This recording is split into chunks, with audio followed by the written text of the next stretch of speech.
This is Al Jazeera. And live from Studio 14 here at Al Jazeera headquarters in Doha, I'm Kamal Santamaria.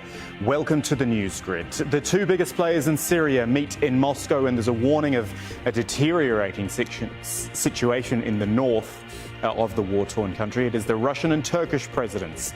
They share some common interests, but they have plenty of differences too. We'll be looking at what the prospects might be for, well, at least some progress. Also on the grid, Sudan's President Omar al-Bashir leaves behind the unrest in his homeland for a state visit to Qatar. But the movement to unseat him is losing none of its strength. They are now the longest anti-government protests Sudan has seen under his rule. And in Venezuela, the protests go on as well. These are rival protests in Caracas. A reminder, there is support for President Maduro despite the economic ruin. But the opposition has the United States on its side as regional pressure builds on the government. And while people take to the streets of Venezuela, many are also protesting online. I'm Rahila Mohammed. Tweet us during the show using the hashtag AJNewsgrid.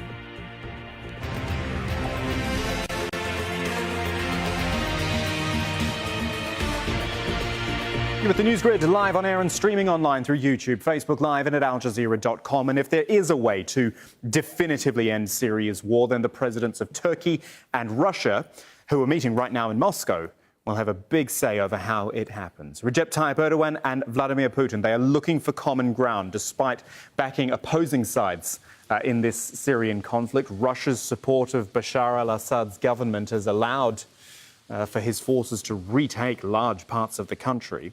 And Syria, of course, is opposed to Turkey's goal of creating a safe zone on the two countries' shared border. That move would mean more Turkish troops in northern Syria.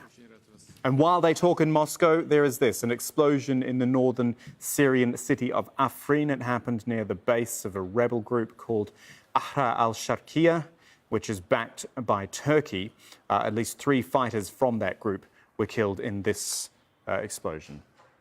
Russia and Turkey are the most important players in Syria, probably, arguably, more so than the Syrian government itself. Why? Well, a quick look at the who controls what map from aljazeera.com should tell us why, and if it's going to connect. I've got a little bit of a problem with that just at the moment. We'll try once more. Just a reminder that it's live television. Maybe we've got another source that we can show you that map from. Apologies for this. As you know, the who controls what maps at aljazeera.com, which we regularly update, which show you exactly who is in charge of which parts of the country, particularly in those areas in the north. And here it comes. Laura, our producer in the control room, has found it for me. There it is. Right, scroll down for me, Laura. We're going to make this work.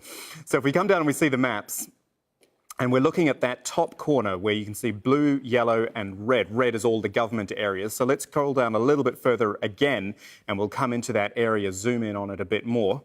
Keep going for me. Oh, goodness. No, it's not working. No, here it comes. Here it comes. There we go. Okay, so look at that. You're looking at blue areas, which are Turkish-controlled, yellow Kurdish, red is government areas, which of course means Syria, but it's all, which of course means Syria and means Russia as well. But it's those other little dots that you see there. You're looking at Turkish observation posts, Russian observation posts as they patrol, if you like, that buffer zone around Idlib. There are so many competing interests in that area, and it is very difficult, obviously, for all sides to find some sort of way through.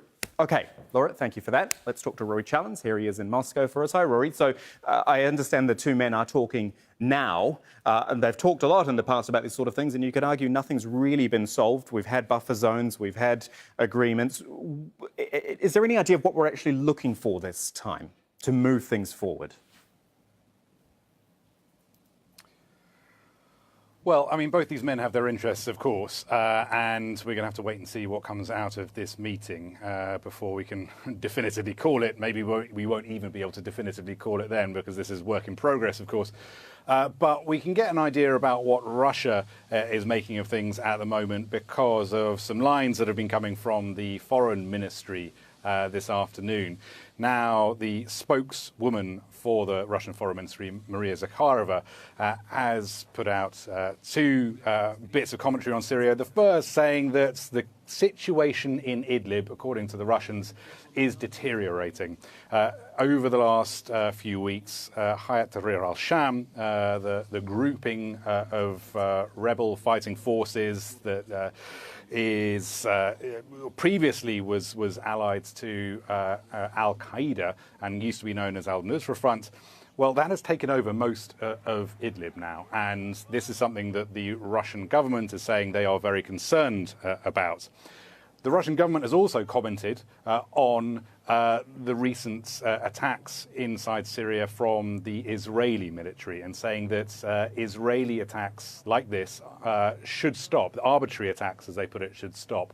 And Maria Zakharova went on to say something that might have some members of our audience spitting into their tea, which is that we should never allow Syria, which has suffered years of armed conflict, to be turned into an arena where geopolitical scores are settled, considering that Russia and Turkey are at the moment sitting down and arguing about Syria.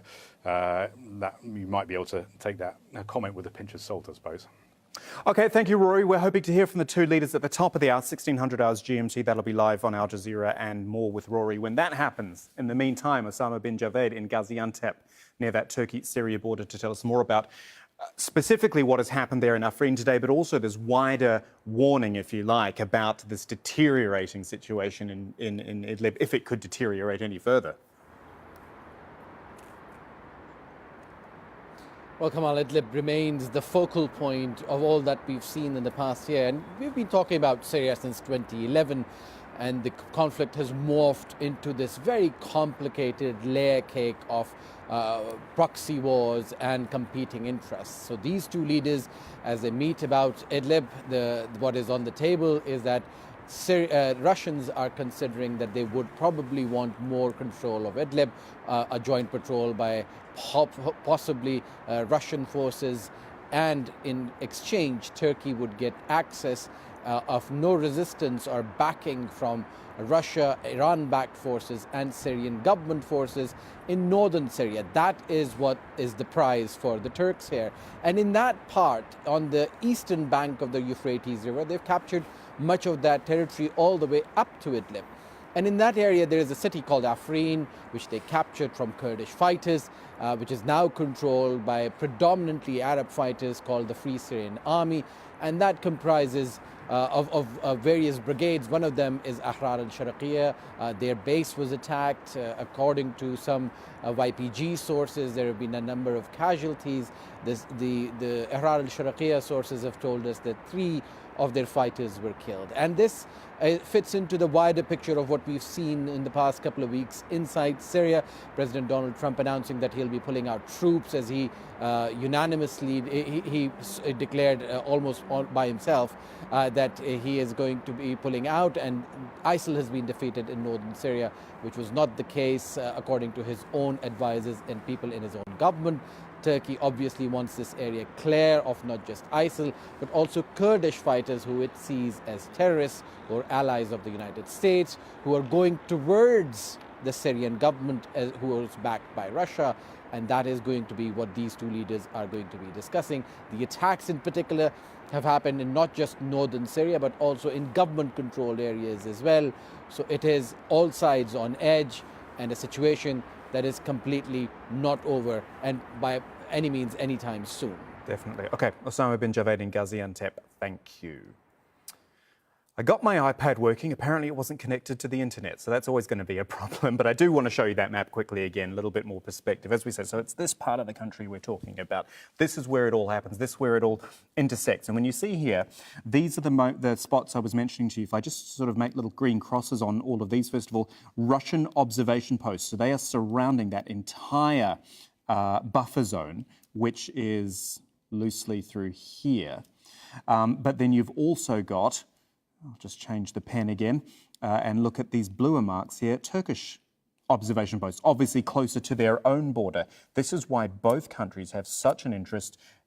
Turkey trying to protect its borders around here. It's got the Kurdish regions in there as well, and Russia defending the Syrian borders, as it has done for the duration of this war.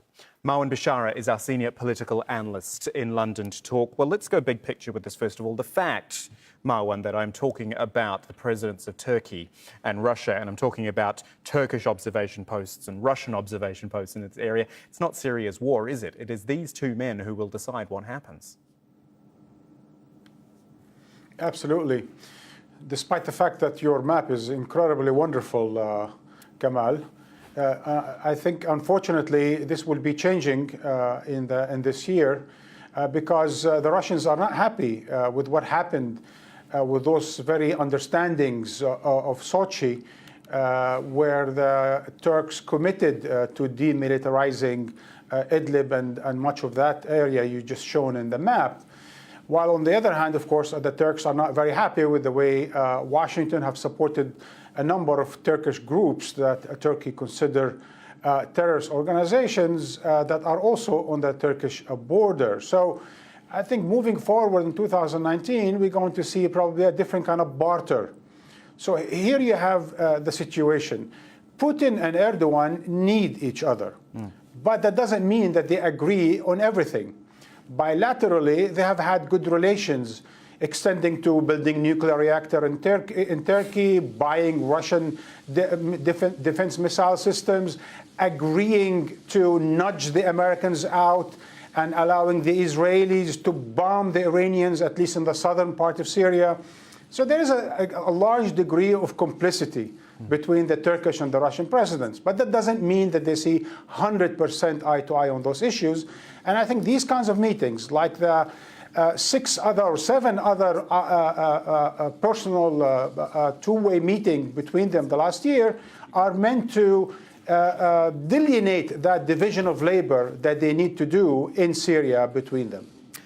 Marwan, one of our viewers on Facebook Live, Elizabeth, has asked, what is Bashar al-Assad's position on all of this? Is it just that Bashar al-Assad's position is the position of Russia? Does it just work as simply as that? Well, look, I mean, for the last year or two, or at least since the Russians intervened in 2015, we saw the Syrian opposition basically diminish in terms of its political representation. And despite Bashar al-Assad's victories, if you will, supported by the Russians against his own people, unfortunately for him, he doesn't have much of a voice. Much of what we see now going on in terms of the future of Syria is happening between 4 or 5 non-Syrian powers, and that includes, of course, Russia and the United States, Turkey, Iran, and Israel. Those are the ones who are intervening in Syria, bombing in Syria, fighting in Syria, basing themselves in Syria, and giving themselves the right to basically decide what sort of a constitution is going to be for Syria moving forward, what happens to the northern part of Syria moving forward, and so on and so forth. So Bashar al-Assad is basically a hostage to the Russian patrons within the country, at least for the foreseeable future. Final question, Marwan, another one from our viewers on Facebook Live. Mahmoudou is asking, how much is the Syria situation being complicated, or at least the situation we're talking about today, Russia and Turkey, how much is it being complicated by the declared withdrawal of US forces? Well, in as far as the Russian and the Turkish president, it has been simplified, not complicated. Because they thought the United States, with one foot in, one foot out, basically under the Trump administration had no strategy for Syria and complicated things for Syria. And to a large degree, it's true, meaning the Trump administration have tried here and there to put some pressure, and they tried to fight Daesh first and foremost, but they didn't have much of a strategy or not even much of an interest really in Syria. So having them out might complicate certain things for certain people within Syria, but certainly will simplify it for the Turks and the Russians, who really do want to arrive at some kind of a division of labor in the northern part of Syria. And certainly Moscow appreciates the fact that the Turks have nudged the Americans out, because they do want to control Syria as a whole. And yet, just one last point is that the Russians do need the Turks, because they do need that bridge to the Western world because for the Russians to oversee any sort of reconstruction or rebuilding of Syria, they're going to need the world, and Turkey is an important bridge for that. This is why we do the Newsgrid, so you can put your questions straight to the likes of Marwan Bashara, our senior political analyst. Thank you, Marwan. And yeah, as I say, thank you so much for those. In fact, I've had even more in that time, couldn't get them all to Marwan. But if you do want to get in touch, hashtag AJ Newsgrid on Twitter. You can either reply to our threads at AJ English, or you can message me directly at Kamal AJE or Rahila at Rahila Muhammad if you want to come directly to us. The live stream at facebook.com is where those questions came from Elizabeth and Mahmoud. Thank you for those. +974 501 11149. Save that number in your mobile. You can use it on WhatsApp and on Telegram to message us directly. Moving on, Qatar's Emir Sheikh Tamim bin Hamad Al Thani says he supports Sudan's unity and stability as he met Sudan's President Omar al-Bashir here in Doha. The president's visit, of course, comes during the longest anti-government protests of his time in office. Bashir faces nearly daily demonstrations calling for an end to his 30-year rule. Earlier today, our team got hold of Sudan's foreign minister here, who said it's not out of the ordinary to seek help from allies.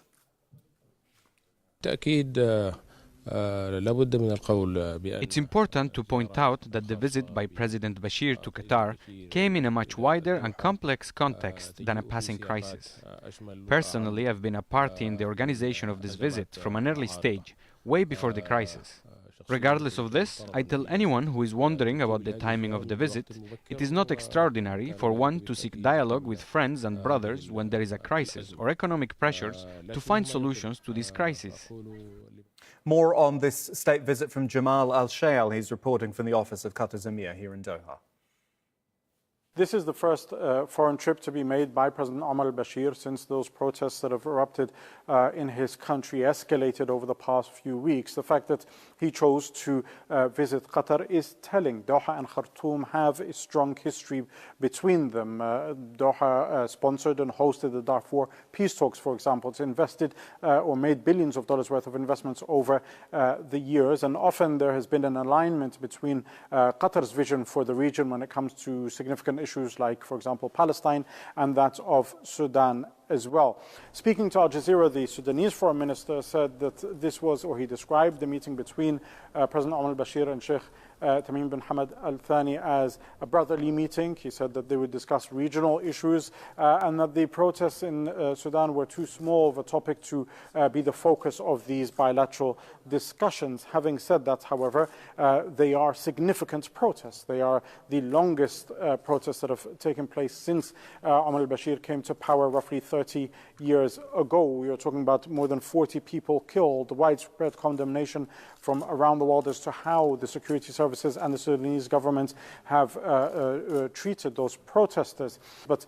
in summation, as far as Omar al-Bashir is concerned, he wants to show that he's still very much a statesman, still very much in control, and he has no issue leaving the country to visit other world leaders, assured, he believes, to come back with still in power. So a significant trip in the sense that there is a lot to discuss between these two governments, but tight-lipped both sides have been with regards to revealing as to what they've agreed on, if there have been any deals, and how to move forward.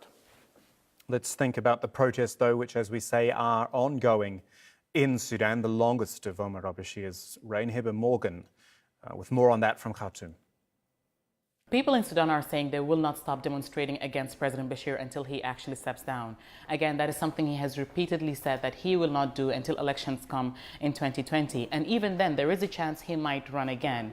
There's already a proposed change that is tabled in front of the parliament to try to amend the constitution so that Bashir could run for another term. But people are saying they don't want him to continue running for beyond the 30 years that he's already been in power. They say that during his term in office, the country has been ruled with corruption and that the economy has been in a downward spiral.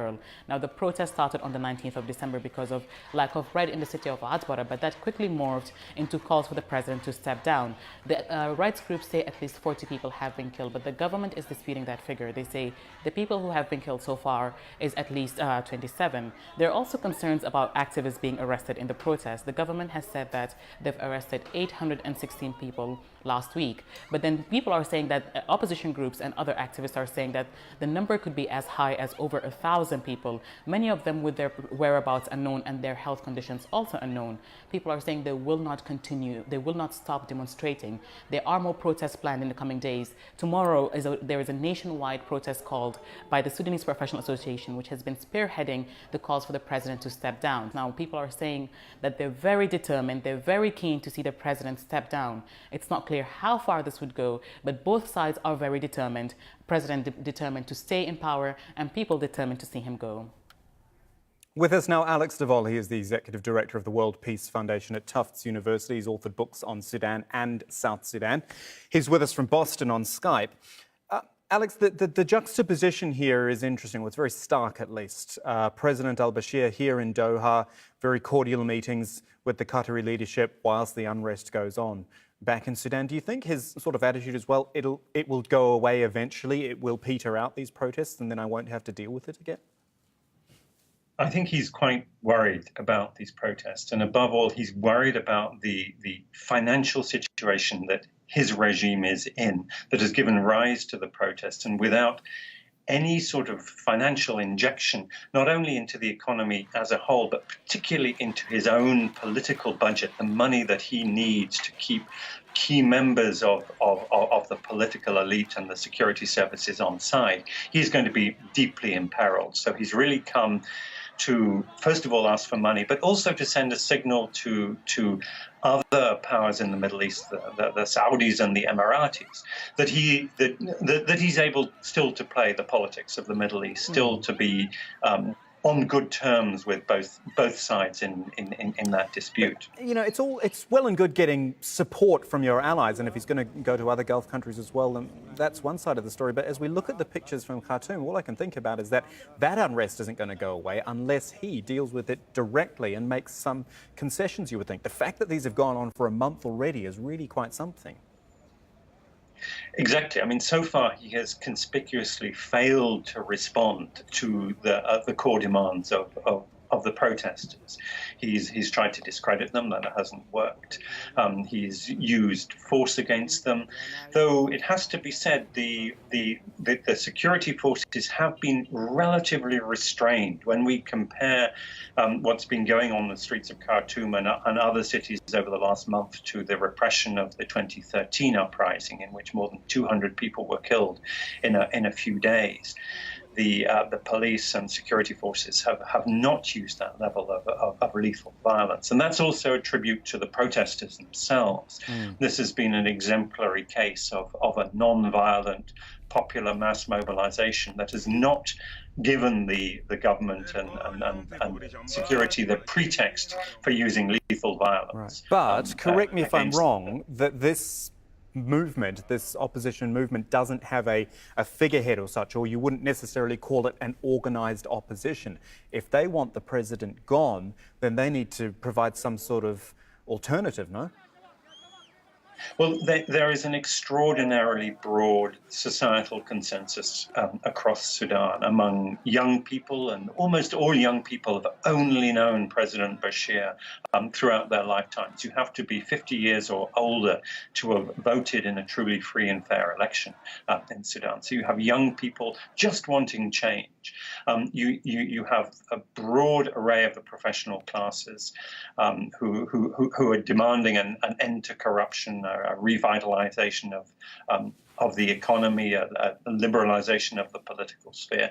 And also, and this of course will be very significant in the context of the president's visit to Doha, you have the Islamist split. So probably the majority of rank and file Islamists are now with the opposition. You can't say that this is really an Islamist government in the way that it was possible to say some years ago.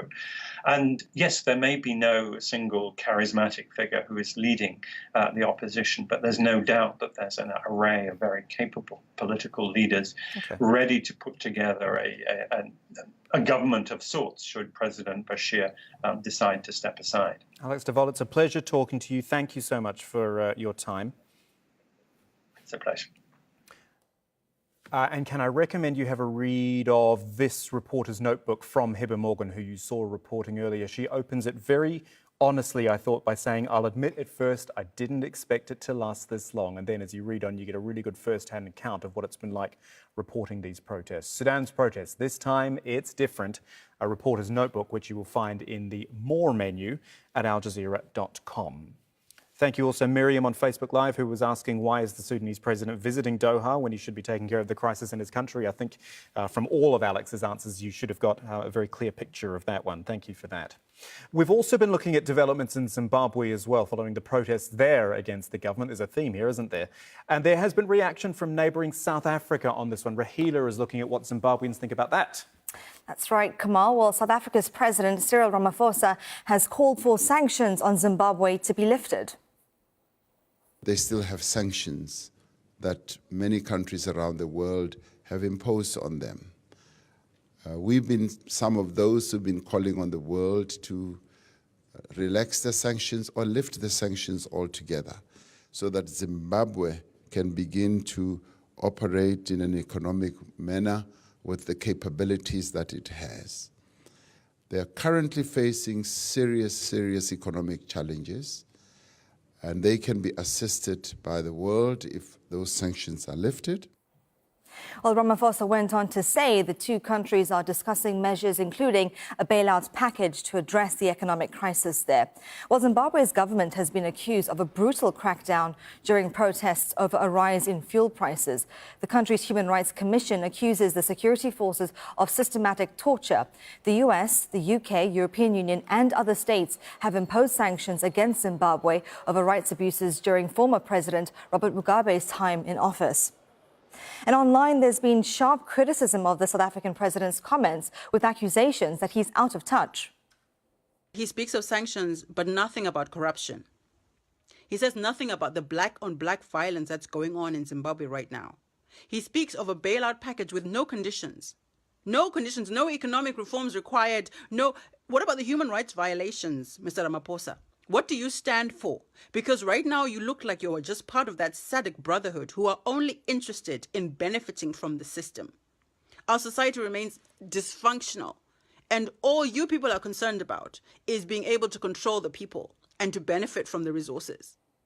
Well, we're also seeing a similar sentiment on Twitter. Zimbabwean opposition politician and lawyer David Coulthard says Ramaphosa's statement was exceptionally disappointing. The root of our problems is the willful disregard for Zimbabwe's constitution by the Mnangagwa regime. But others disagree. Mshengu here says he is pleased that President Ramaphosa finally recognized that the economic woes of Zimbabwe are a result of the US and EU imposed sanctions. Well, a day earlier, President Emmerson Mnangagwa promised to investigate the security services' actions and has called for a national dialogue. Well, what kind of reforms do you think need to happen in Zimbabwe? Tweet us, use the hashtag AJNewsGrid. Thank you, Rahila. In 2014, you will remember the story of the 276 Chibok schoolgirls who were kidnapped in Nigeria. Now we know of thousands more. This is really interesting. Nigeria's anti-trafficking agency says there are between 20 and 45,000 kidnapped Nigerian women who have been taken to southern Mali, which originally raised the problem 10 years ago. Many were sold as sex slaves in gold mining camps, and it says plans are now underway to return the women to Nigeria. The National Agency for the Prohibition of Trafficking in Persons says many of the girls have been taken from rural areas and are kept in appalling conditions. In some cases, as many as 150 girls are crammed into just one hut. These girls were exploited by virtue of their vulnerability from rural communities in various parts of Nigeria, about 6 different states to be precise, and tricked into going into Mali, giving the impression that they were going to be getting jobs in the hotels, and the usual story. Some of them were actually abducted. They arrived there in their school uniforms. On their way to school or back from school, they were snatched by the kidnappers or the traffickers. Ahmed Idris is in Abuja to talk more about this one. Hi, Ahmed. How has Nigeria arrived at these numbers? Because they are astonishing numbers. Astonishing numbers, Kamal, and this is perhaps a rival in what we've seen when Aljazeera followed a Nigerian government delegation to Libya in 2018. where initially it was thought that 5,000 are stranded there, but eventually the delegation found out that there could be as many as 30,000 Nigerians there. Now, regarding Mali, the officials here are saying that this is as a result of painstaking work over the last 2 months or so. They've sent officials from the National Agency for the Protection for the Prohibition of Trafficking Against Persons to Mali, and they've worked with local authorities there in collaboration with the Nigerian embassy and visited some of these mining camps in southwestern Mali, and that they found out there could be more than 20,000, according to the Director General of NAPTIP. She said that the 20,000 actually are as a result of the investigations they've carried out, and that is even a conservative figure. She's talking about numbers that far exceed 45,000 people in Mali, and she's been talking about how they got there, and she told Al Jazeera that some of these girls have been there for years. Some were able to get to Mali in the last few months or so. They were tricked, as she said, to go to Mali with promises of good jobs, and even going beyond Mali to places like Malaysia. According to some of the girls they have spoken to, they've been promised that they'll be taken to other foreign countries where they could get better jobs. Just briefly, Ahmed, what is the plan for bringing them home? I mean, repatriating tens of thousands of people at once is a big deal. Absolutely. Right now, we've spoken to various officials in the Nigerian government, including people in the presidency, and they said the president has given the go-ahead for the agency, NAPTIP, to go ahead and bring those girls back home. In fact, some officials are saying that between December last year up to the 20th of this month, more than 200 of these girls have been brought back home. But the bigger repatriation effort will take place probably after due consultations are completed. And even IOM, the International Office for Migration, is saying that its team will be on the ground from next week to verify these numbers and to look at the possibility of going to more areas to find out if there are Nigerians there who are willing to be repatriated home voluntarily. Kamal. Thank you, Ahmed Idris in Abuja. This is the Newsgrid. If you're with us on Facebook Live, there's an extra story for you now about a group of Filipino domestic workers who are called the unsung heroes in Hong Kong. That's from our friends at AJ+. And then later...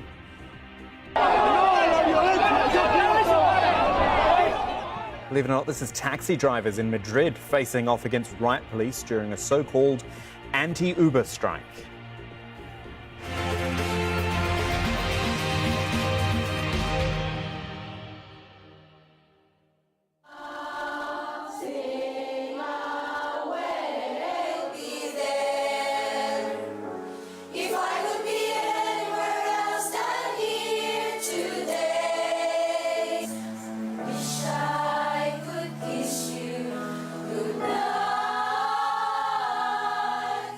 I sing for my kids, of course, and for myself as well, too. It means a lot for me, this choir, because it is very important for me. When I sing, all my worries, my problem is gone.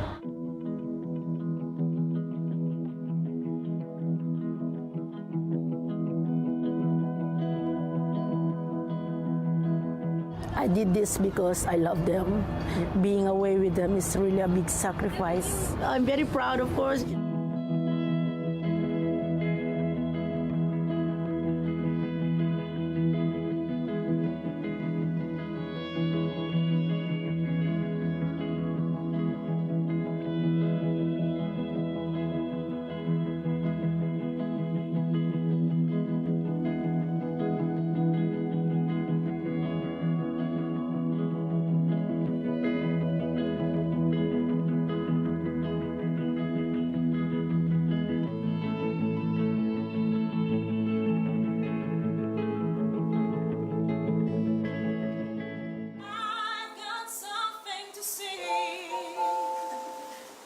We can show the world that we are also human, but we can show them now that we are also a talented, not only a helper. For my 22 years here, I think I'm proud to be part of this. The only thing we're asking is respect.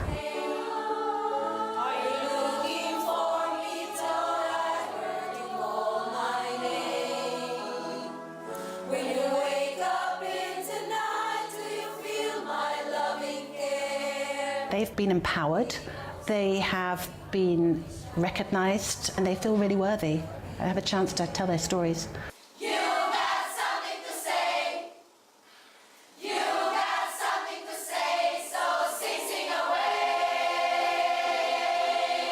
Before, when we started, we don't know each other yet, but now we're like family.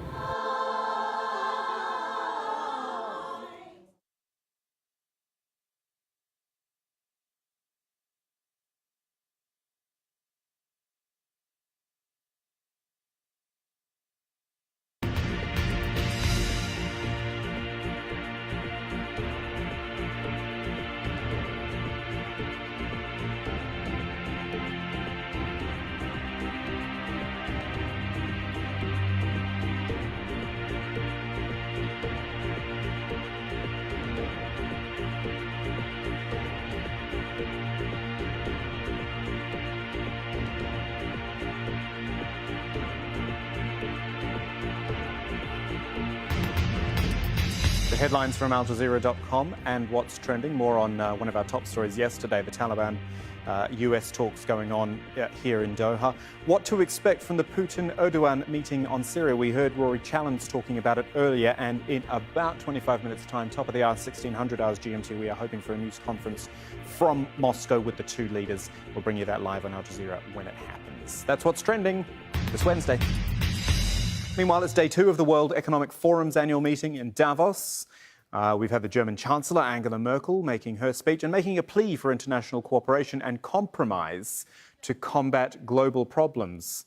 As she gave her speech, she also praised the free trade deal between the EU and Japan. Let's talk to James Bays in Davos. Finally, we can actually talk about someone who is there, James, rather than all the fuss about who isn't there. Good, strong platform for Angela Merkel, given that she won't have too many more of these meetings to go to.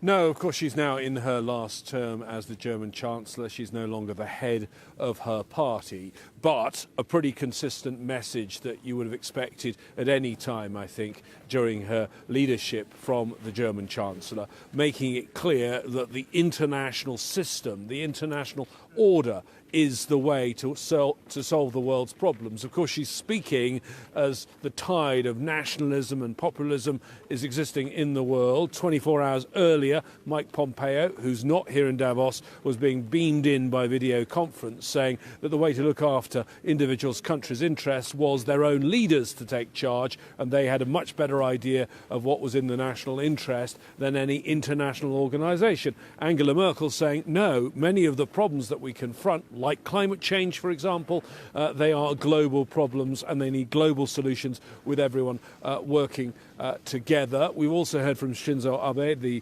Japanese Prime Minister. He's been talking about trade in particular. Again, though, similar message that the international trade system that exists is the one that can solve any problems. And again, I think a veiled criticism of the Trump administration and the idea that there could be trade wars going forward. The Japanese certainly think with regard to Asia and the US and China, that would be pretty disastrous. On climate change, that is going to be, I think, the issue going forward in the next 24 hours. A short time ago, I bumped into the UN Secretary General Antonio Guterres arriving here. He'll be making his big speech on climate change. And I think whether he'll say it as bluntly as this, the message on climate change is the US administration is not present here in Davos, and on climate change they're not present either because they don't accept the global consensus on that. James, just briefly, can you tell us just a little bit more about the forum and the meeting itself? I've been a couple of times. I know it's a very curious gathering and a very curious place, but some of our viewers are asking, really, what is actually going on there? Is it just speeches and then people talking? Just a little bit more insight if you can. Yeah, speeches and people talking, and I can tell you, in my job covering diplomacy around the world, I cover a lot of that. What is slightly different, I think, in this event is the intersection of big business, of the commercial interests and the government interests and the international interests. And that's why you get people who aren't really directly involved in what they're talking about here, which is the global economy, like humanitarians, like human rights activists, because this is a way that they think they can can influence the decision makers. And we often think of the decision makers as the politicians who run countries, but clearly a lot of our lives are governed by commercial interests, by those that run the big internet companies, those that run the big commercial global companies. And so that, I think, is the importance of this event, is the intersection between the big business and the big players in global governance. It's become a bigger and bigger event, perhaps this year quite not the same splash as last year, because when President Trump turns up somewhere, he tends to dominate things. But a lot of what goes on here, you'll know, Kamal, when you've been here, is not actually the headline events. They go and sit in the auditorium and they listen to Angela Merkel or whoever's speaking. But a lot of it is the personal contact. It's who the various leaders bump into. And all around the hall, I've seen various interactions with people. There are people who are not speaking. You're going to be talking, I think, in the next half hour or so on Al Jazeera about Syria, about those important meetings that are taking place between Turkey and Russia on Syria. Well, in Moscow just in the last 48 hours, Geir Pedersen, the new UN envoy on Syria, guess what? He's here in Davos because he wants to have meetings with some of the foreign ministers, some of the international leaders are here. So a lot of people come just to see who they can bump into. Thank you for that, James. Really good insight from James Bays in Davos. And he's right as well. When I was there a few years ago, Leonardo DiCaprio walked past me. Just like that. Didn't notice me. Let's move on, though. Government loyalists and opposition supporters in Venezuela are protesting. This is a counter-protest. In fact, at least 4 people were killed in violence overnight. The demonstrations come 2 days after a failed mutiny by soldiers hoping to spark a movement to overthrow President Nicolas Maduro. Meanwhile, the US Vice President Mike Pence has expressed his support for the opposition and protesters. In response, Maduro accused the US of interference and ordered a revision of diplomatic relations with the United States. Let's talk to Teresa Bo. She's following events from Buenos Aires for us. Hi, Teresa. The fact that we have rival protests here, I think, is an important point to make. There is support for President Maduro out there, isn't there? Well, most definitely. We're seeing demonstrations by the opposition, by government supporters who say that the way out of the current crisis in the country with shortages of food, of medicines, hyperinflation is with the revolution itself, is with Nicolas Maduro, and that's why they're taking to the streets to show their support for the president. The president is saying that these demonstrations that are happening today are staged by the opposition. They're saying they have called them terrorists, saying that they're planning a coup against Nicolas Maduro, and that all of this is being planned by the United States. But let's not forget what's been going on in Venezuela. On the other hand, overnight, on Tuesday night, there were demonstrations against the government in at least 60 cities in Venezuela. We've seen some statues of former President Hugo Chavez being set on fire, at least 4 people being killed in the state of Bolivar. It's not clear yet, and there's a prosecutor investigating exactly what happened there. And early this Wednesday morning, people started to take to the streets, most of them opposing the government, saying that they're on the streets to defend democracy in an area known as El Paraíso. People were trying to convince the Bolivarian National Guard to join them in this fight for democracy in Venezuela. And this is the latest opposition move. What's changed in Venezuela right now is the opposition calling on to the armed forces to join them, that their image shouldn't be tainted by the repression that we have seen in past protests that's involved security forces in the country, but by them joining the opposition in what they say is a fight for freedom. Thank you, Teresa Bo in Buenos Aires. And from there we go to the Colombian city of Cucuta, which is near the border with Venezuela. And Alessandro Rampietti is there for us. This is the other side of the story, isn't it? We have protests and people struggling inside Venezuela, and then we have those who have gotten out. Absolutely, Kamal, but they're also protesting here. We just filmed hundreds of Venezuelan migrants, some of them who have been living in Cucuta for over 2 years now, and they've marched all the way to the border with Venezuela behind me. The middle of the bridge that you see behind me, the Simón Bolívar International Bridge, the main crossing between Colombia and Venezuela. They were chanting freedom, freedom, and down with Maduro. This was their way of supporting what's going on inside their country from their new life here in Colombia. The people we spoke to say that they would love to go back home, that they're hoping that this could be the beginning of a movement that could bring down the government of Nicolás Maduro and allow them eventually to go back. Now remember, there are over 1 million Venezuelans that have migrated here in the last 3 years, a third of the overall 3 million that have left the country since the worst of the social and economic crisis there. The other thing that I can tell you that's happening here on the border, we've seen a lot of people buying as many basic goods as they could to bring them back because they're fearing a possible shutdown of the border if things go out of hand with the protests in Venezuela. Alessandro Rampietti with that update from Cucuta. It's on the border between Venezuela and Colombia. So as the unrest continues in the country, outside the country, I can only imagine it's going online as well. Yep, there's plenty of people talking about this online, Kamal. We've seen several videos being shared of people marching in the streets from the early hours of the morning.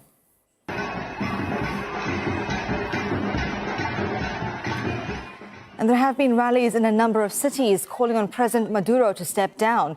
Protesters set fire to roadblocks in Caracas, and in San Felix, the statue of former Venezuelan President Hugo Chavez was burned down, as Teresa Boat mentioned earlier. And pro-government marches are also expected to take place on Wednesday, but we haven't seen many pictures online just yet. But some people are tweeting in support of Maduro using the hashtag #MaduroIsMyPresident. And this person is accusing the U.S. of encouraging a coup in the country, tweeting with the hashtag Long Live Chavez and Long Live the Bolivarian Revolution. And around the world, Venezuelans are standing in solidarity with those who are protesting back home. This picture is currently in Australia. There have also been some that are talking about this in Italy and also protesting in Spain as well. Well, in the lead up to the marches, there's also been some online disruption. NetBlocks.org, a global NGO that monitors internet access, says authorities shut down the internet in Venezuela during a time when the public needs to be most informed, adding this violates both digital rights and human rights. And we heard from a representative at Access Now, a non-profit organization that advocates for cyber freedom. Wikipedia was blocked on January 12th. And by CanTV. CanTV is the main telecommunication company, and it's a public one.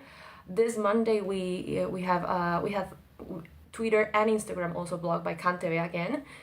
We all know that Maduro has relied on his power to block and censor and control all the information for his benefit mainly. And this situation becomes very difficult when there are protests, and we are expecting some protests today. And we are pretty worried about what's going to happen. And there's also been talks about a bill that would allow the government to have absolute control over the internet. Human rights activists are campaigning against this proposal through social media, and many are currently using the hashtag InternetVE. Well, what do you currently think of the story? Are you protesting? Do let us know. Use the hashtag AJNewsGrid, or you can just simply message me directly. I'm at Rahila Mohammed. Thank you, Rahila. Very good background information at Aljazeera.com. Venezuela in crisis. How did the country get here? Explains the key players involved there. How did we get here? All the background here. And if I scroll right to the bottom, you might have seen this before. It's a series we have on Al Jazeera called, there it is, The Big Picture.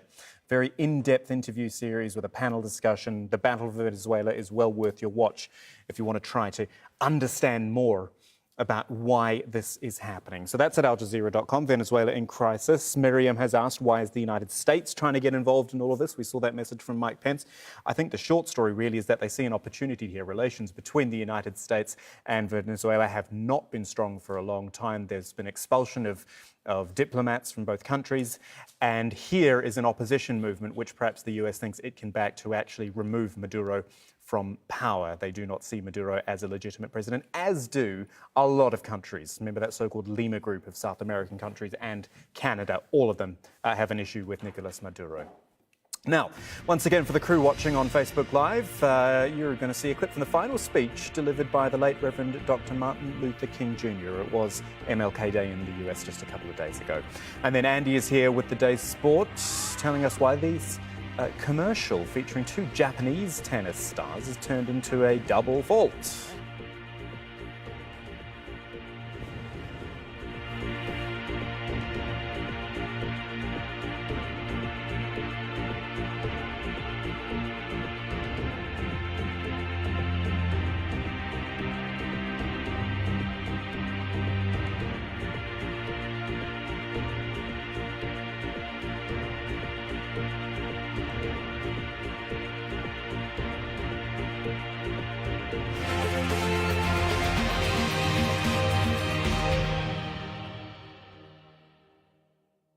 We've got some difficult days ahead.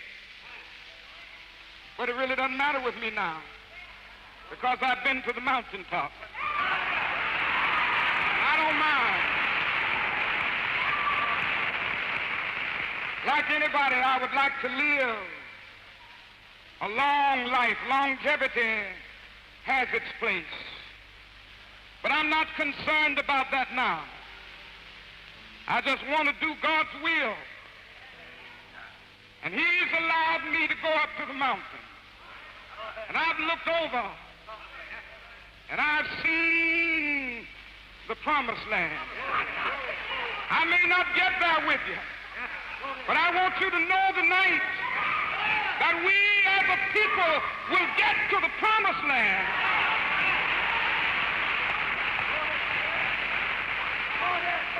So I'm happy tonight. I'm not worried about anything. I'm not fearing any man. Mine eyes have seen the glory of the coming of the Lord.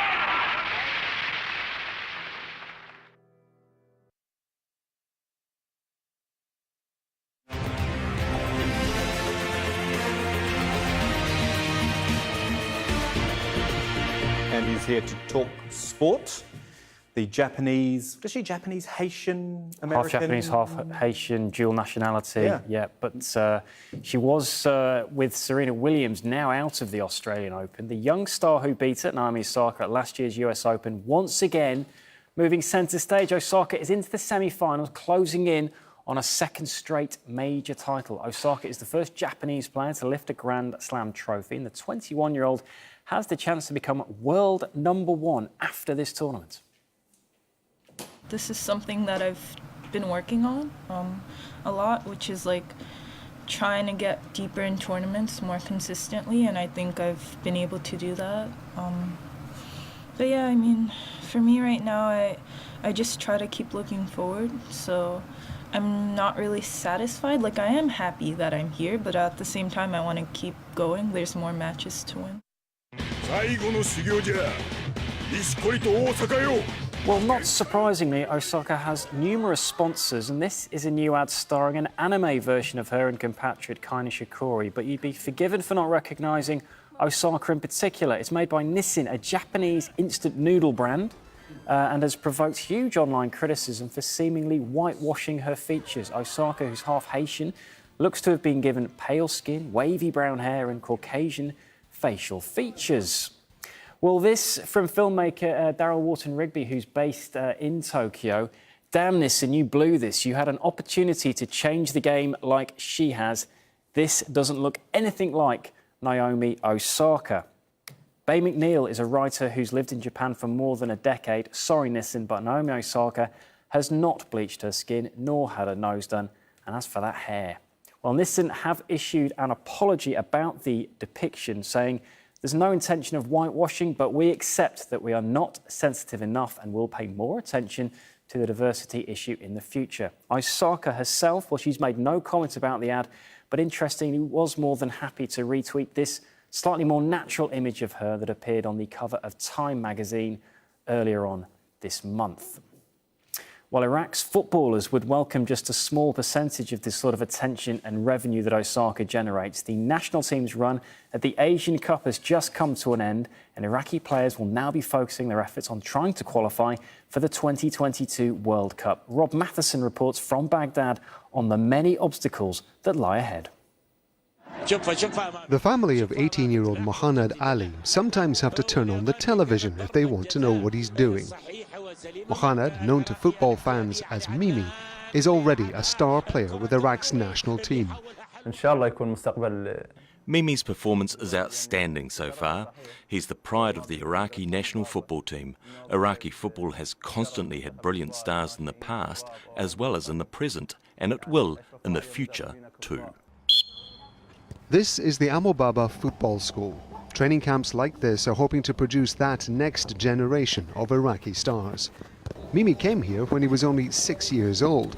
He's said to have been so good they didn't even bother giving him a trial. For some of these teenagers, the goal is simply to be the next Mimi. Every one of us dreams about honoring Iraq by playing football. We think of Mimi and the others as role models. Years of fighting against the US-led invasion during the regime of Saddam Hussein and the recent battles against ISIL destroyed a lot of Iraq's public spaces, including sports grounds. Much of the government's money is geared towards large-scale rebuilding projects. Football is low on the list of priorities. Training camps like Abu Baba don't have their own pitches. Teenagers have to travel around the city to wherever the school's been able to rent a space. We have a lot of problems. We don't have enough places to train, and we don't get funding or support from the government. The authorities should help us out because it's a matter of national pride. These fans have turned out on a cold Baghdad night to watch Mimi and the rest of the team take on Qatar in the 2019 Asian Cup.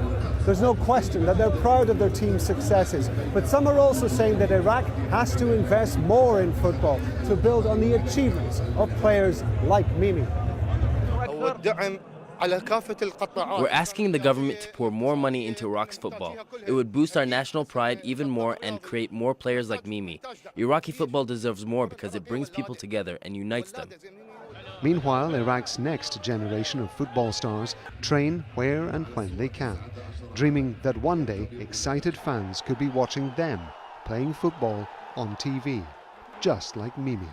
Rob Matheson, Al Jazeera, Baghdad.